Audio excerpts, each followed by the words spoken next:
It was just another gray, drizzly afternoon in the heart of the city, the kind where people hurried past each other with their umbrellas, heads down, minds focused on getting out of the cold.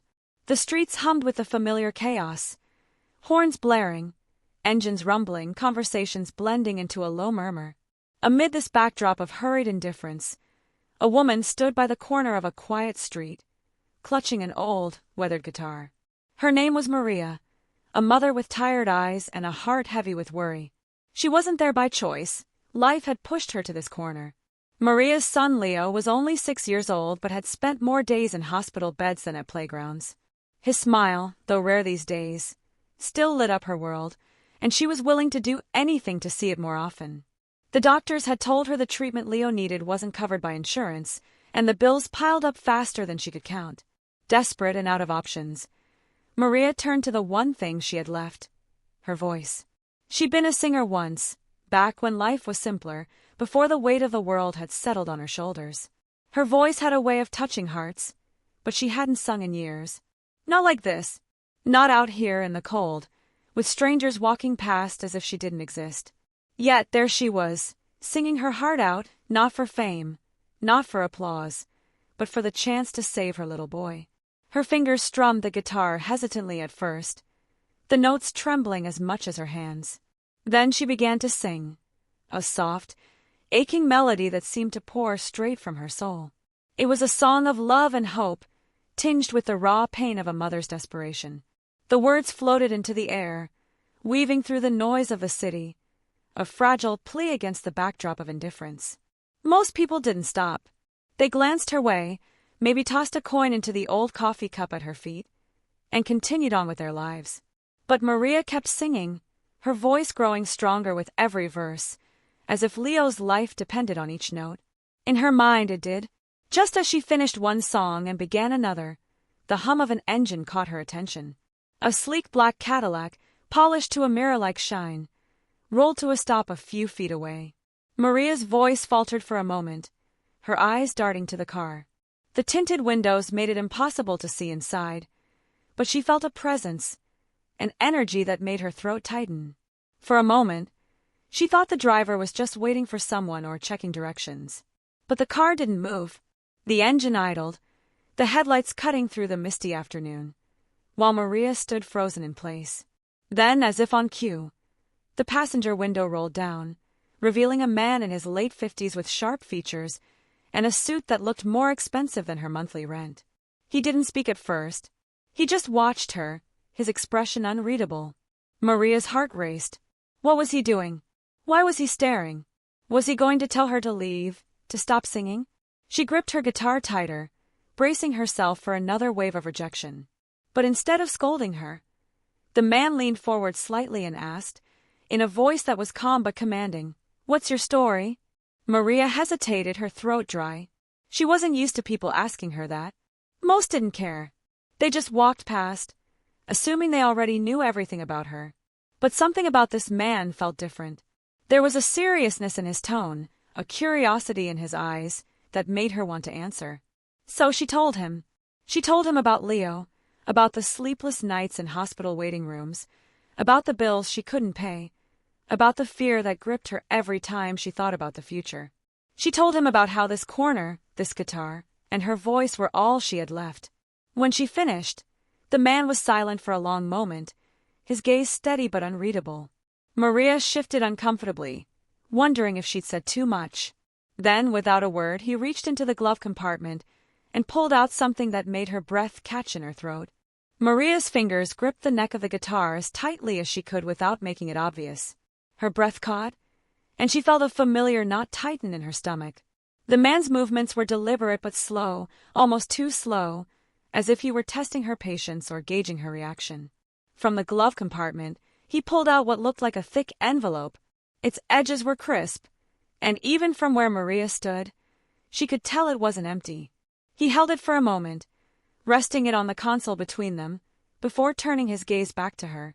The man's face was unreadable, calm, almost detached, yet there was something in his eyes that made Maria feel like he was looking right through her.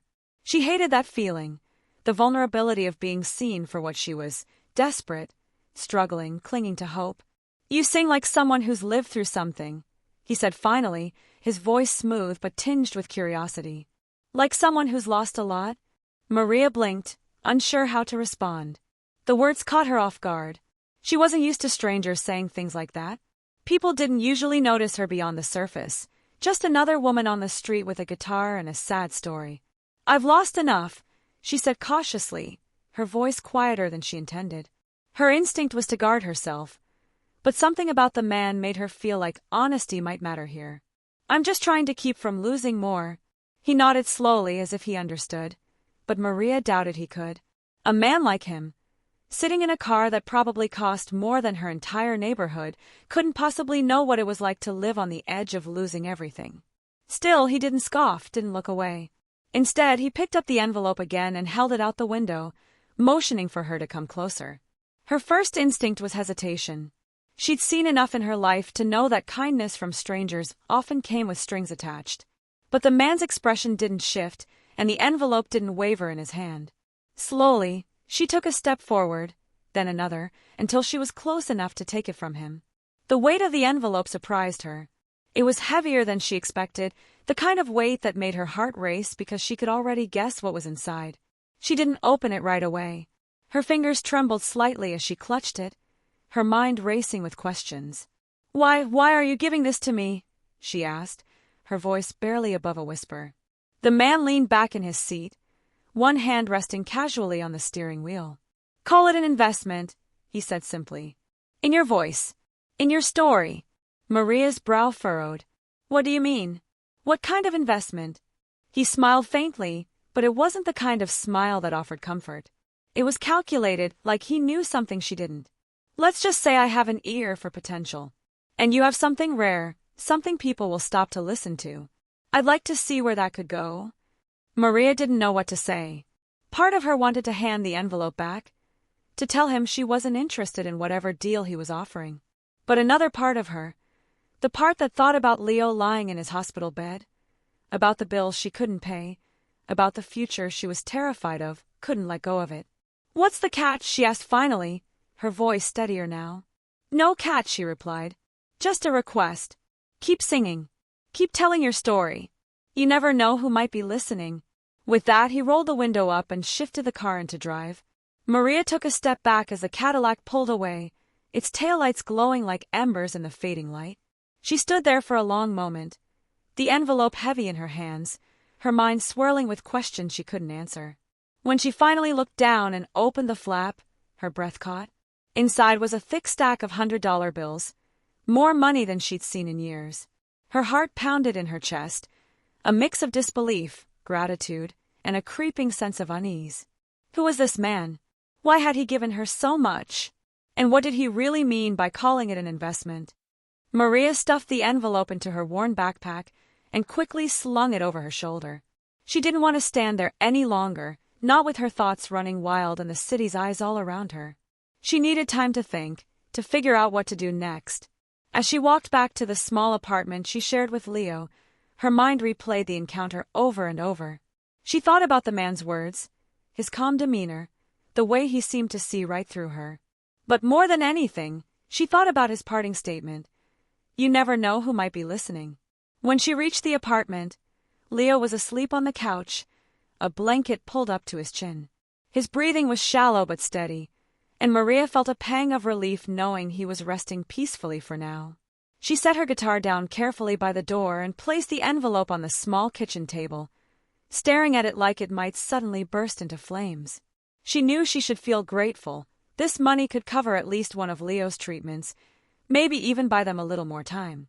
But there was a weight to it that she couldn't shake, a sense that accepting it had tied her to something she didn't fully understand. Later that night, as Maria lay awake on the old mattress in the corner of the room, her mind drifted back to the man's face, to the way he'd looked at her like he already knew her story. She couldn't help but wonder, had he really just stopped because of her singing, or was there something more to it? As the city outside hummed with the sounds of another restless night, Maria made a silent promise to herself. No matter what came next, she would do whatever it took to protect Leo. And if singing was the only way to save him, then she would sing until her voice gave out, even if it meant stepping into the unknown. But deep down, she couldn't shake the feeling that this was just the beginning of something much bigger than she could imagine. Maria couldn't sleep that night. The room was quiet except for Leo's faint breathing and the occasional hum of a passing car outside the apartment window. The envelope sat on the kitchen table, untouched since she had placed it there hours ago. She kept looking at it, her mind looping in endless circles, trying to make sense of what had happened earlier. It wasn't just the money, it was the way the man had looked at her, the calm confidence in his voice, the way he had said, "You never know who might be listening." The words lingered in her head, both a warning and a riddle. Her thoughts kept pulling her back to the moment she opened the envelope and saw all that money. For a brief second, she had felt something she hadn't felt in years: relief. Real, unfiltered relief. It wasn't enough to solve all her problems, but it was enough to breathe. Enough to buy time. Enough to pay for at least one of Leo's upcoming treatments. Maybe more if she stretched every dollar. But then, the relief was swallowed by doubt. No one gave away money like that without expecting something in return. So what did he really want from her? She got up quietly, careful not to wake Leo, and walked over to the table. The envelope seemed heavier now, its presence almost suffocating. She opened it again, pulling out the bills and thumbing through them. Each one was crisp and new, like it had just come from the bank. There had to be thousands of dollars here. More money than she had seen in one place since she couldn't even remember when. She placed the stack back inside and closed the flap, her hands trembling slightly. Maria's mind wandered back to when things were different, before life became a constant fight to survive. She used to dream big, back when she was young and full of hope.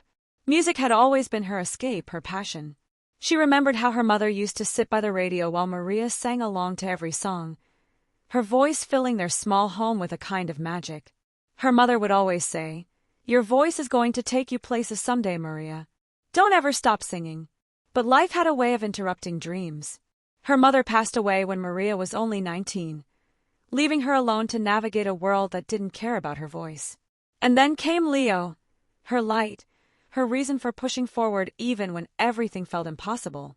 But being a single mom with no family to lean on had taken its toll. Music became a distant memory, replaced by long hours working in diners, cleaning houses, and taking whatever jobs she could find to keep food on the table and a roof over their heads. She hadn't picked up her guitar in years. It had been sitting in the corner of their apartment, gathering dust, until she brought it out a few weeks ago. The decision wasn't an easy one.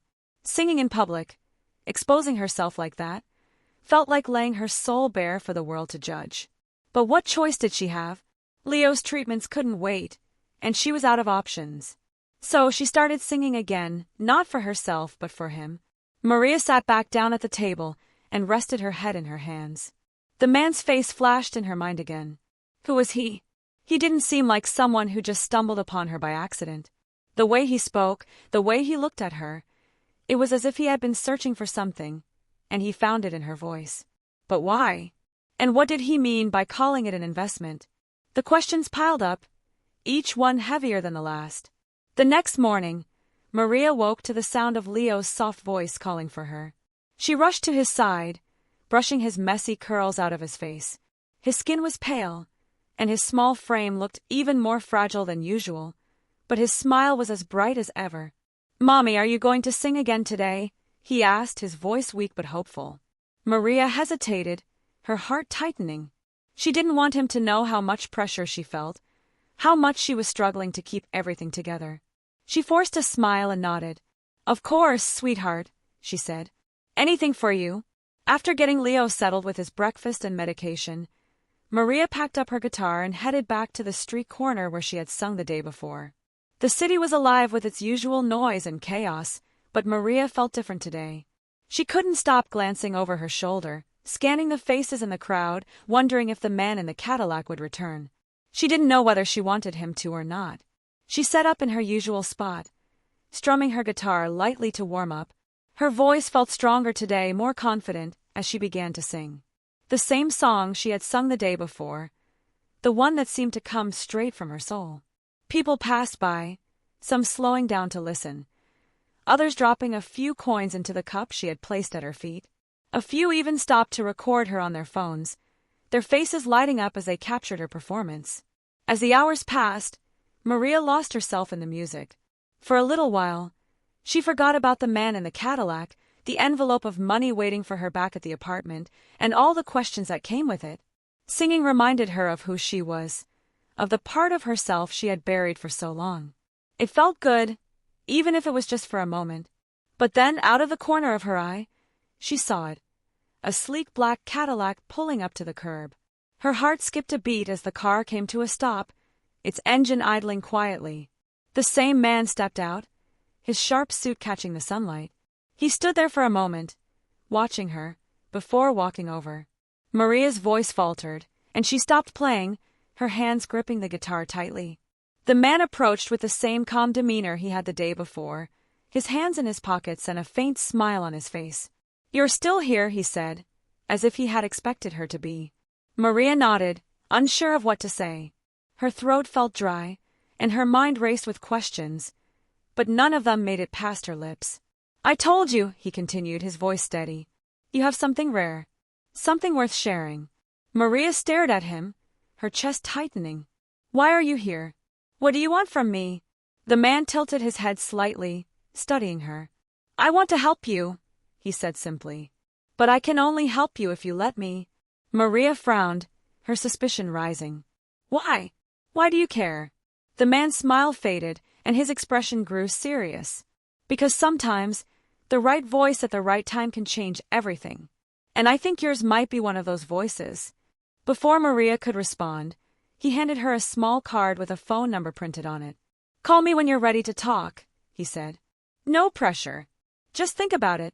With that, he turned and walked back to his car, leaving Maria standing there, the card in one hand and her guitar in the other. She watched as the Cadillac disappeared down the street, her mind a whirlwind of emotions. She didn't know who this man was or what his true intentions were, but one thing was certain. Her life was about to change, and she wasn't sure if it was for better or worse. Maria stared at the card in her hand, her thoughts a tangle of fear and curiosity. The man's words echoed in her mind, his tone calm yet laced with a kind of certainty that unnerved her. The right voice at the right time can change everything. She couldn't make sense of it, couldn't shake the feeling that there was more to his sudden appearance than he was letting on.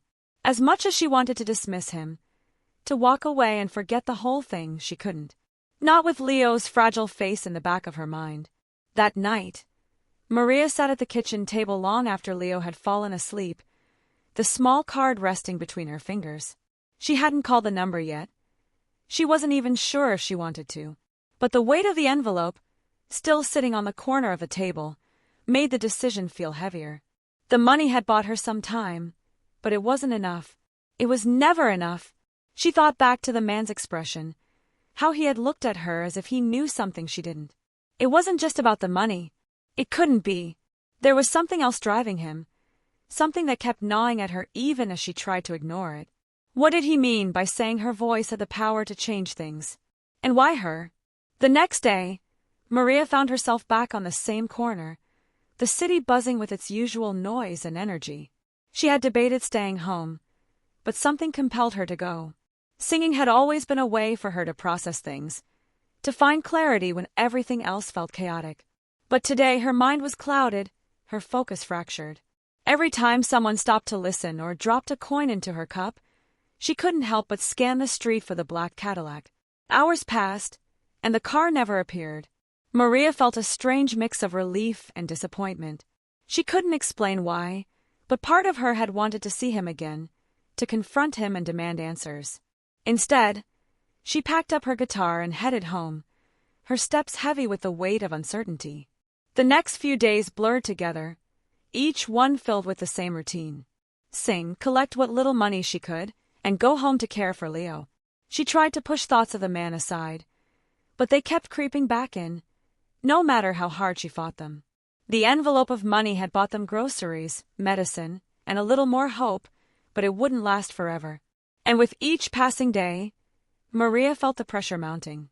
One evening, as the sun dipped below the horizon and the sky turned a deep shade of orange, Maria sat on the edge of her bed, the card clutched tightly in her hand. She had been staring at it for what felt like hours, her thumb tracing the embossed numbers over and over. She didn't know why she hadn't thrown it away. Maybe part of her was afraid that doing so would mean giving up on a chance she didn't even understand yet. Finally, she picked up the phone and dialed the number.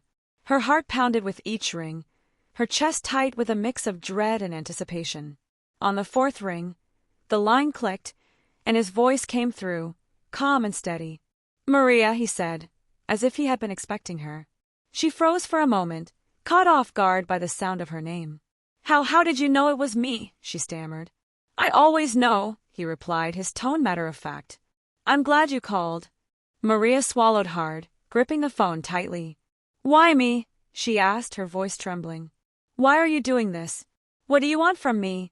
There was a pause on the other end, and for a moment, she thought he might not answer. But then he spoke, his voice quieter now, almost gentle.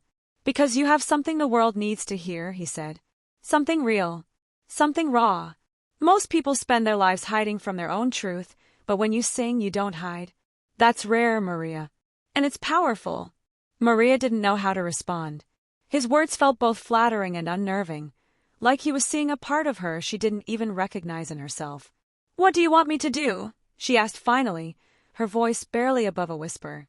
"Meet me tomorrow," he said. "I'll send a car for you. We need to talk." Before she could protest, the line went dead. Maria sat there, the phone still pressed to her ear, her heart racing. She didn't know what she had just agreed to, but it was too late to take it back. The next day, Maria waited nervously outside her apartment, clutching her guitar case as she scanned the street for the car. When it arrived, a sleek black sedan this time, her stomach churned. The driver, a stern-looking man in a suit, stepped out and opened the door for her without saying a word. As the car pulled away, Maria stared out the window, her mind racing with questions. Where was he taking her? What did he want? And most importantly, had she just made a terrible mistake? The car finally stopped in front of a tall, modern building with mirrored windows that reflected the setting sun. The driver opened her door and gestured for her to follow him inside. Maria hesitated but eventually stepped out, her grip on her guitar tightening. Inside, the air was cool and quiet, the kind of silence that felt heavy and purposeful. The driver led her to an elevator and pressed a button, the numbers on the panel glowing softly.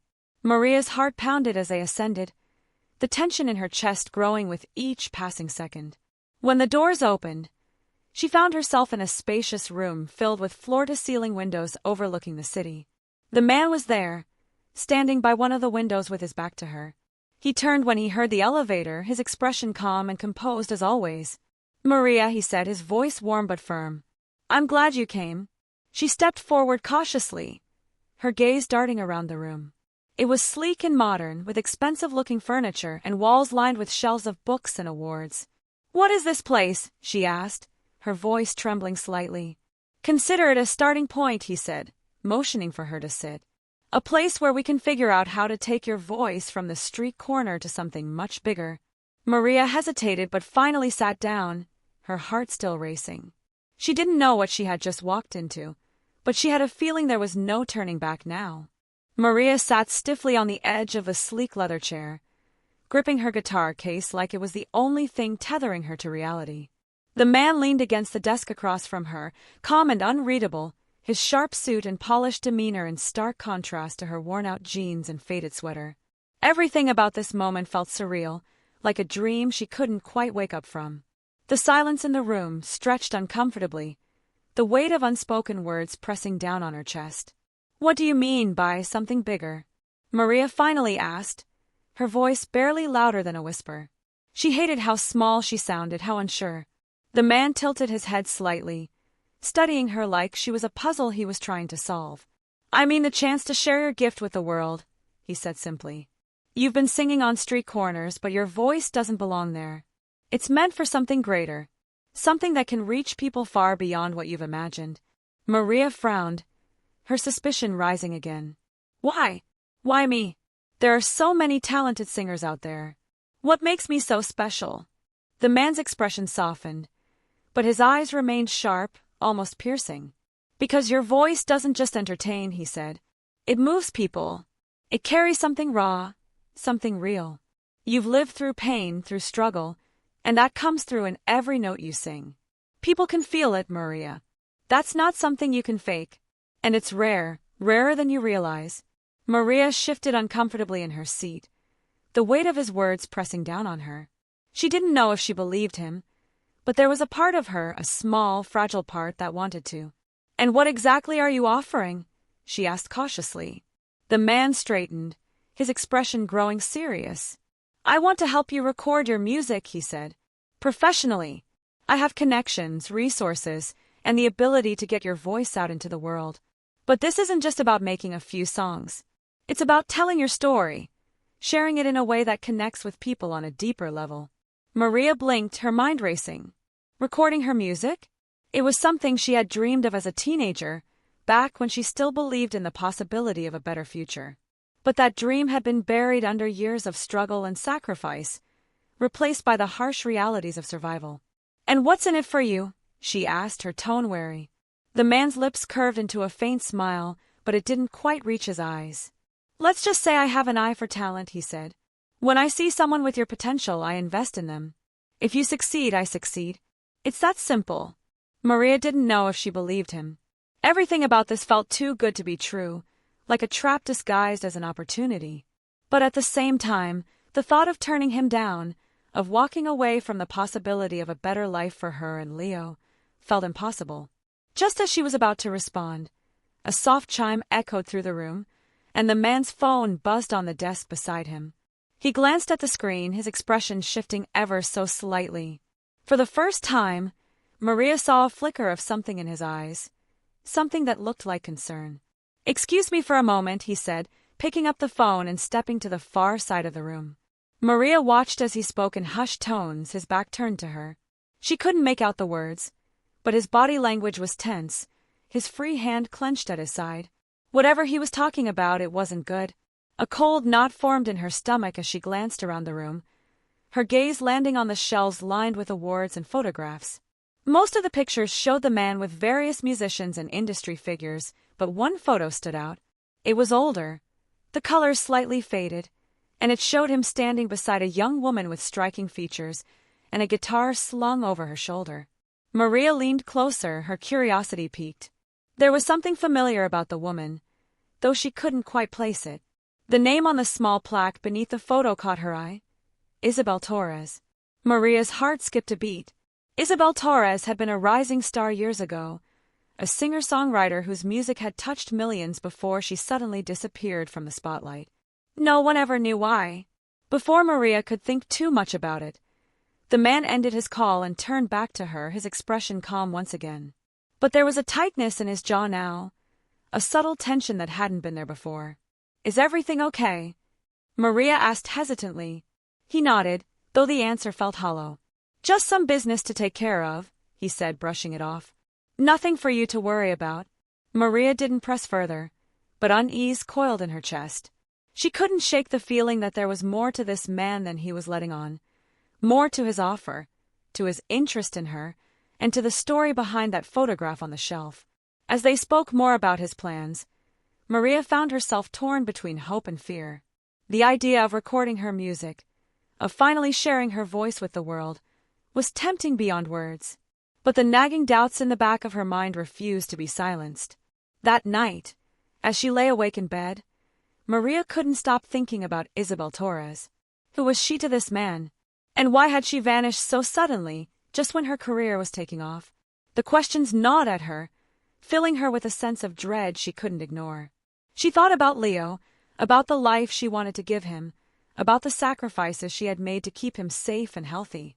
And she thought about the man's offer, about the doors it could open and the risks it might bring. Deep down, Maria knew she was standing on the edge of something big, something that could change everything. But whether it was a step toward salvation or disaster, she couldn't yet tell. And that uncertainty terrified her. Maria sat in the dimly lit recording booth, her hands trembling as she adjusted the headphones over her ears. The room was unnervingly quiet, the only sound coming from the faint hum of the equipment around her. Through the glass, she could see him, the man who had orchestrated all of this. He stood in the control room, speaking to a technician, his gestures calm and confident as always. It had been weeks since that first meeting in his office, and everything had moved at a pace Maria could barely keep up with. Studio sessions, vocal coaching, and meetings with industry insiders had filled her days, each moment bringing her closer to the reality he had promised. Yet, with every step forward, the unease in her chest grew. The more she learned about him and his world, the more questions she had. Questions he always managed to deflect with smooth, practiced answers. As the engineer signaled for her to begin, Maria took a deep breath and closed her eyes. The melody began to play, soft and haunting, and she poured herself into the song, letting the emotions rise to the surface. For a moment, everything else faded away, the doubts, the fears, the shadows lurking in the corners of her mind.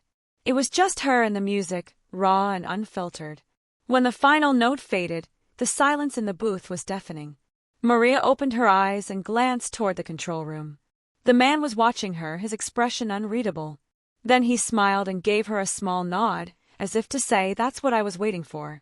After the session, he pulled her aside, his tone warmer than usual. "You've come a long way, Maria," he said. "This song, it's going to change everything for you." "For us?" She nodded, though her stomach churned at the way he said us. It was as if her success was just another piece of his carefully calculated plan. That night, Maria couldn't sleep. She lay in bed, staring at the ceiling as fragments of conversations and memories swirled in her mind. Her thoughts kept returning to the photograph of Isabel Torres, the woman whose story seemed to hang like a ghost in the background of everything she was doing. Unable to ignore the nagging feeling any longer, Maria grabbed her phone and began to dig. She searched Isabel's name, scrolling through articles and forums, piecing together the fragments of her rise to fame and sudden disappearance. The deeper she went, the darker the story became. There were rumors of manipulation, of contracts that left her trapped and powerless, whispers of a controlling figure behind the scenes, someone who had promised her the world only to take everything from her. Maria's chest tightened as the pieces fell into place. The description of Isabel's manager matched him perfectly. The next morning, Maria confronted him. She waited until they were alone in his office, her hands trembling as she clutched the printouts of the articles she had found. "Who was Isabel Torres to you?" she demanded, her voice shaking. His expression didn't falter, but she saw a flicker of something in his eyes. Surprise, perhaps, or maybe annoyance. "She was one of my clients," he said smoothly. "A talented artist, just like you." Maria stepped closer, her anger outweighing her fear. "And what happened to her? Why did she disappear?" He sighed, leaning back in his chair as if the conversation bored him. "Isabel made choices that derailed her career," he said. "She couldn't handle the pressure, and she walked away. It's unfortunate, but it happens." Maria shook her head, her voice rising. "That's not what I found. The things people are saying about you, about how you controlled her, how you trapped her, is that what you're planning to do to me?" For the first time, his calm facade cracked. His jaw tightened, and his eyes narrowed as he leaned forward, his tone cold. "Careful, Maria," he said. "You don't know what you're talking about." But Maria didn't back down. "I know enough," she said. "And I'm done. I'm not going to let you turn me into another Isabel." The tension in the room was suffocating, the air thick with unspoken threats. Maria's heart pounded as she turned and walked out, her mind racing with a mix of fear and determination. As she stepped outside, the crisp evening air hit her, and she realized she had no plan, no idea what to do next. All she knew was that she couldn't let him control her, no matter what it cost. In the days that followed, Maria avoided his calls and texts, focusing instead on Leo and the simple joys of their life together. But the shadow of his influence lingered, and she couldn't shake the feeling that he wouldn't let her go so easily. Then, one evening, as she was tucking Leo into bed, there was a knock at the door. Her heart sank as she opened it to find a courier holding a thick envelope. Inside was a legal document, a contract outlining everything she owed him. The studio time, the coaching, the marketing. The total was astronomical, far beyond anything she could ever hope to repay. At the bottom of the document was a simple note in his handwriting. "Call me. We can work this out." Maria felt the walls closing in around her, the weight of his manipulation crushing her spirit. But just as she was about to give in, to pick up the phone and beg for a way out, an idea sparked in her mind, a way to turn the tables and take back control. The next morning, Maria returned to the same street corner where it had all begun, her guitar slung over her shoulder. She set up as she always had, but this time, she did something different. She live-streamed her performance, sharing her story with the world as she sang. She talked about Leo, about her struggles, and about the man who had tried to exploit her. To her astonishment, the stream went viral. Thousands of people tuned in, moved by her raw honesty and powerful voice. Messages of support poured in, along with offers from independent producers and organizations who wanted to help her without strings attached. The man tried to contact her again, but it was too late. Maria had found her voice, and this time, she wasn't singing for him or anyone else. She was singing for herself, for Leo, and for the countless others who had been silenced. And as her story spread, the world listened. The days that followed Maria's live stream felt like a blur. The support she received was overwhelming, like a tidal wave that swept away the fear and doubt that had been haunting her. Strangers from across the world reached out to her, some leaving kind messages, others offering their help and resources. She couldn't believe how far her story had traveled.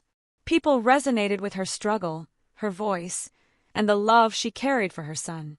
Every morning, she would wake up to new emails and messages, each one a reminder that she wasn't alone. Independent music producers contacted her, offering studio time and assistance with no hidden agendas. Advocacy groups for artists shared her story, shedding light on the manipulative practices in the industry. It was as if her act of courage had sparked something bigger, something that couldn't be silenced. Still, there were moments when Maria doubted herself. She worried that the man she had stood up to wouldn't give up so easily. She had seen his power firsthand, felt the weight of his influence, and she knew that he didn't take rejection lightly. But for every moment of fear, there were 100 moments of hope. Every time she played her guitar and sang into her phone for her growing online audience, she felt stronger. She felt like she was reclaiming a part of herself that she had lost a long time ago. Leo became her biggest fan. He would sit beside her during her live streams, sometimes humming along to her songs or clapping at the end. His laughter filled their small apartment, a sound that reminded Maria why she had fought so hard. She wanted him to grow up knowing that they didn't have to accept unfairness or exploitation, that they could stand up for themselves, even when it was hard. One day, a package arrived at their door. It was a small, unmarked box, and Maria opened it with cautious curiosity. Inside was a handwritten letter, along with a pair of vintage headphones and a USB drive. The letter was from Isabel Torres. Maria's hands trembled as she read the letter. Isabel wrote about her own journey, about how she had fallen into the same trap Maria had narrowly escaped. She described the years of silence after she walked away from her career, the fear of speaking out, and the isolation that came with it. But she also wrote about how Maria's live stream had given her courage. She had seen the video and felt something stir within her, a longing to reclaim her voice. The USB drive contained a collection of Isabel's unreleased songs, music she had written but never had the chance to share with the world. She wanted Maria to have them, to sing them if she felt they fit her story. Isabel ended the letter with a simple but powerful message: keep singing. You're braver than you know. Maria was overwhelmed by the gesture. She felt an immediate connection to Isabel, as though they were kindred spirits bound by shared experiences. She decided to honor Isabel's gift by performing one of her songs during her next live stream. The song was hauntingly beautiful, a ballad about resilience and hope, and it struck a chord with everyone who heard it. The response was immediate and overwhelming. Isabel's name began trending online, and her story, alongside Maria's, became a rallying cry for artists everywhere.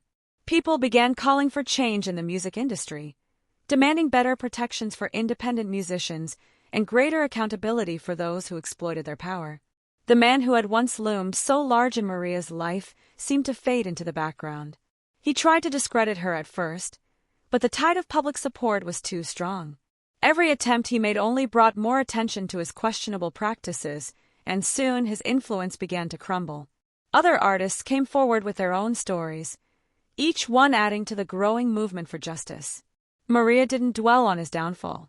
She was too focused on the future, on the opportunities that were opening up for her. With the help of some of the independent producers who had reached out, she began working on her first album. It was a labor of love, filled with songs that told her story and celebrated her journey.